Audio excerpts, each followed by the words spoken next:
de sobrevivientes de acá allá. Exacto. Pero con nombres distintos, por supuesto. Con nombres distintos y con historias también, ¿viste? Caminos diferentes, como, bueno, como van siendo cuando empieza este tema, ¿no? Cada quien, o sea, se va viendo cómo cada sociedad puede ir respondiendo y cómo pueden ¿Cómo ir... lo canalizan? Claro, cómo pueden ir organizándose. Bien. Y... bueno, y nos parecía sumamente importante que sea Antonio directamente quien nos cuente. Y lo tenemos ya conectado con nosotros, así que los saludamos a Antonio Grosso desde Portugal. Hola Antonio, ¿cómo te va? Acá Lili Rodríguez y Mariana Sotele te saludan. Hola Antonio. Hola Lili, hola Mariana. ¿Todo bien? Bueno, gracias por atendernos. Gracias por la oportunidad. No, por favor, ¿qué hora es allá? Aquí son 23:45. Ah, no te hicimos tampoco trasnochar tanto. No, casi además, medianoche. pero están con calorcito ellos, claro, Sí. no es tanto. Ah, sí. Aquí está, en el lugar donde estoy yo, tuvimos hoy 40 grados. Epa. Aquí, en el centro de Portugal. Y hablando de Portugal. Muy caliente. Sí, es muy caliente el país y esa zona.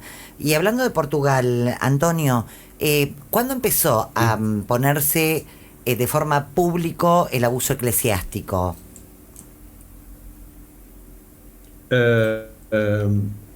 Bueno, oficialmente, de verdad, en 2023 fue cuando fue presentado un relatorio de una llamada Comisión Independiente que había sido constituida un año antes, inicio de 2022, por iniciativa de la propia Iglesia Católica Portuguesa, presionada que estaba por grupos de católicos y por la prensa y por todos los acontecimientos mundiales en otras iglesias católicas de otros países, ¿no?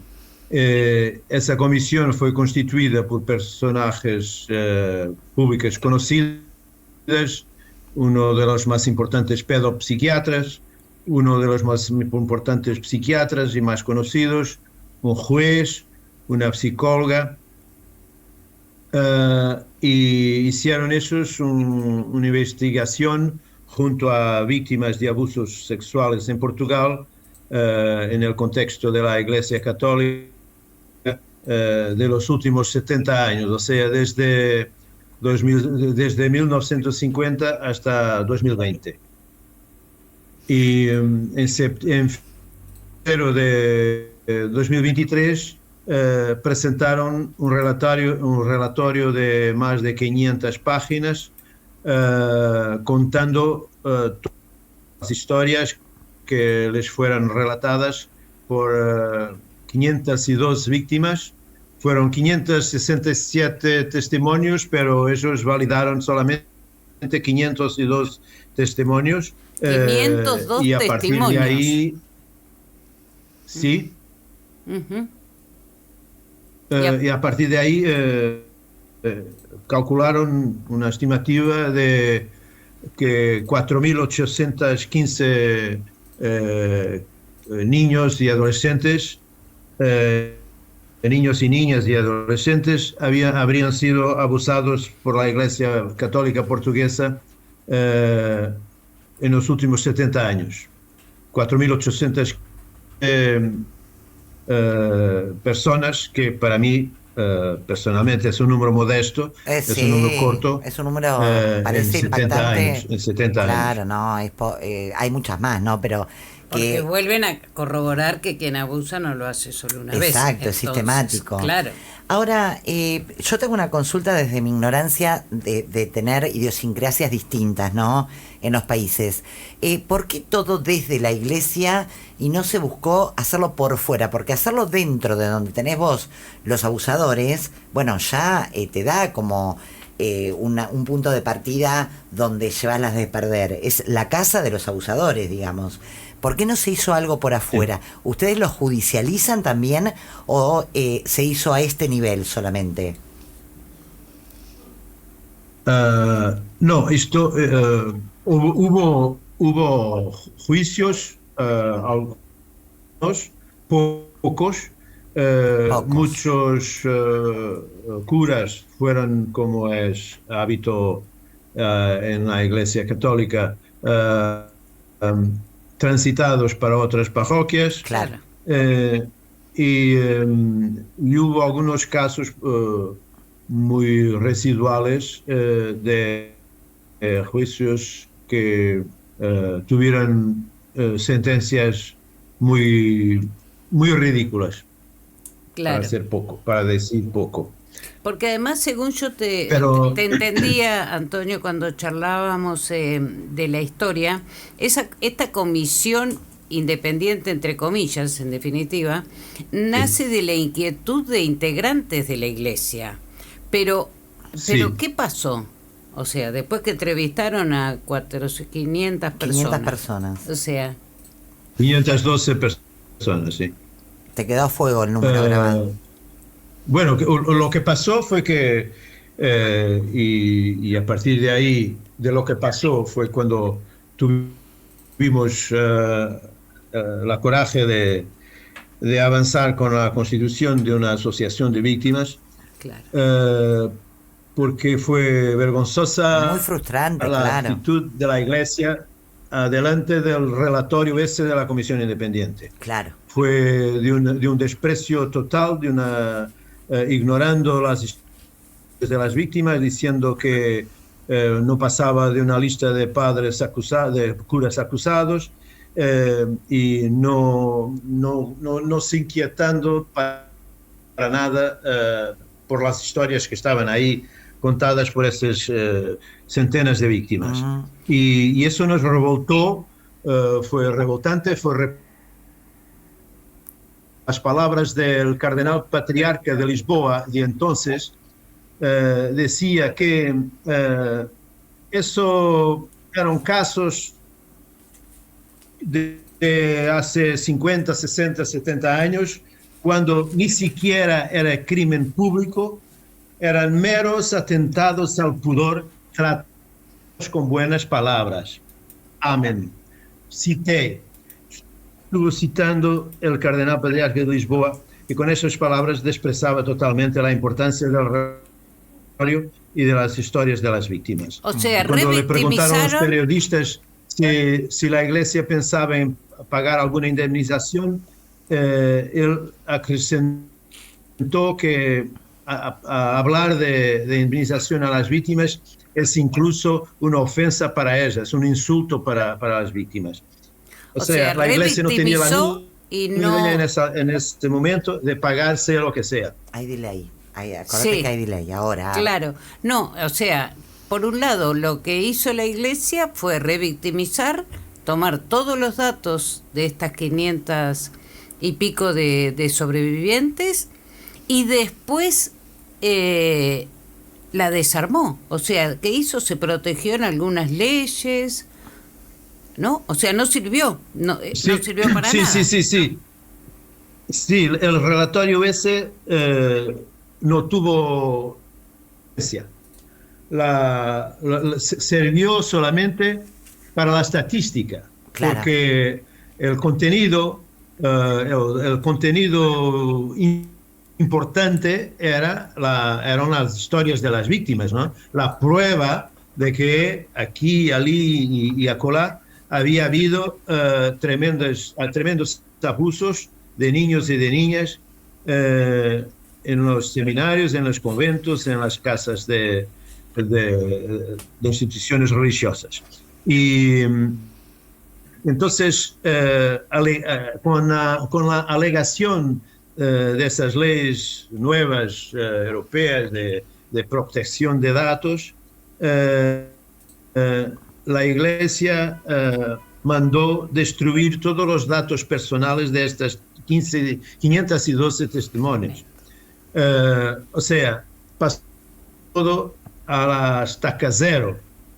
O sea, todo volvió atrás, porque entonces no había nada a hacer, no había contactos con las víctimas, la Iglesia no guardar los contactos con las víctimas para eventualmente contactarlas a intentar saber si querían hacer algo más, si querían ser compensadas financieramente, etcétera, etcétera.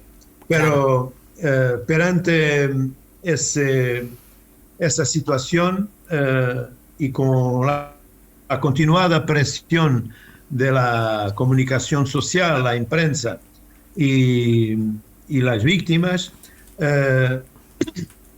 y de muchos reportajes que periodistas habían hecho en la televisión, ellos decidieron reempezar la cosa y formaron un otro grupo, Claro. llamado Grupo Vita, que era constituido por personas verdaderamente ligadas a la Iglesia, con ninguna independencia, eran católicos y irían a ser pagados para hacer un trabajo de filtración de los testimonios. O sea, terrible. disponerse a escuchar víctimas, y el proceso empezó muy lento porque no hubo nunca una actitud proactiva, como nosotros mismos llegamos a sugerir, a proponer a la Iglesia, a la Conferencia Episcopal Portuguesa, de que usase su dinero para publicitar en horario nobre en las televisiones que la gente que había testimoniado o que quisiera testimoniar y que no había todavía testimoniado en la Comisión Independiente, se pusiera a la disposición del contacto de la Iglesia para tratar de una compensación financiera que todo el mundo reclamaba en esa época. Esto Antonio, en 2024, porque la destrucción de los datos fue consumada en mayo de 2024. Bien, Antonio, ¿me escuchás? Comisión... Antonio, hay delay. ¿Me escuchás, Antonio, sí, ahí? Sí, sí. Por favor, no, necesitaba una pausa que hagas porque nos tenemos que despedir del programa, Antonio. Así que no me queda otra que hacer un corte abrupto, aunque estaríamos escuchándote muchísimo más, porque la verdad que una cosa más sorprendente que la otra de lo que dice, ¿no? No hay ningún tipo de límite. De nada. Pero qué bueno que se organizaron ustedes, que ahí deben haber encontrado la empatía y la contención necesaria. Y bueno, acá estamos, por supuesto, para lo que precisen. Un abrazo. Sí. Un abrazo grande, Antonio. Un abrazo grande, chao. Chao. Un abrazo. Impresionante. Costó porque había como un pequeño delay, como un ¿viste? pequeño delay, claro. Entonces él no nos escuchaba, pobre, bien. Tardaba como un minutito, era rápido, pero esos minutitos fueron complejizando que podamos interferir. Terrible terrible, nada que nos sorprenda. No, nada que, claro, digamos, pero sí pone en evidencia el tema del plan sistemático, refuerza lo que hablamos siempre, ¿no? Exacto. Esto de cómo los revictimizaron, tomaron los testimonios, o sea, sacaron toda la información, después los anularon y ahora arman una comisión por parte de bien adentro de la Iglesia. Con lo cual, por supuesto que cada uno hace lo que puede, nosotros siempre muy respetuosos con esto, pero digo, el mensaje a través de los años y del tiempo es claro. Con la Iglesia no se puede hacer nada con este tema, porque estás en la casa del abusador. Totalmente. Es querer o reventar. Y a ustedes también les costó el camino, digamos, de la justicia, las cosas raras que nos pasan ahí, pero se logran resultados y cuando se van logrando, se van multiplicando. Me parece que el único camino es ese, ¿no? Porque dentro de la institución no va a haber una reparación real. Lo único que quiere haber es, otra forma de tapar. Otra forma, sí, que no repara el daño que han hecho de ninguna manera. Tal cual, terrible. Bueno, Gerba, ¿ves ahí a alguno de los chicos de Gira Mundial? Que no. Ah. Me llama la atención. Sí, a mí también, pero bueno, vamos a esperar un poquito. Y sabés que quería igual no despedirnos sin contar, antes a la audiencia que nos olvidamos, que tuvimos, la justicia increíblemente encontró el responsable de nuestras amenazas. Ah, no contamos. Y sí. todo lo trucho. Yo hoy me acordé porque Gerba no había estado, entonces Me sorprendí bastante con esa historia. lo sorprendí porque le dije, bueno, nosotros que fuimos amenazados también, y hay con nuestras caritas, la tuya y la mía, Facebook paralelos, truchos, como herejes, falsas denunciantes y todo, se descubrió que era el propio cura abusador. Exactamente, causa que está encaminada, pero eso ya está, ¿cómo se llama? De la IPP. Esa, ¿No? O sea, IP. corroboraron que salieron estas amenazas, estos De su trolls computadora. de su computadora. Y bueno, y eso es una causa paralela que se le abrió, obviamente, porque una es la penal y otra es esta. Digo, perdón, lo anticuado que es el sistema eclesiástico, que sobre difamación mucho, sobre informática nada. Claro, y sí, bueno. La IP, porque IP, Lili está claro. judicializada, la IPP es la denuncia, está rejudicializada.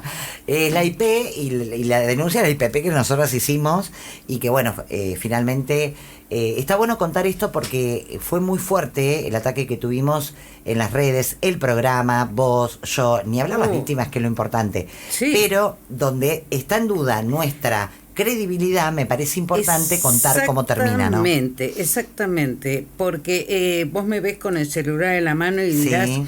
¿qué está haciendo Lili? No, yo sé que Lili para lo algo que es. está haciendo es, tiene que ver con esto, ¿no? De las denuncias falsas y de todo esto.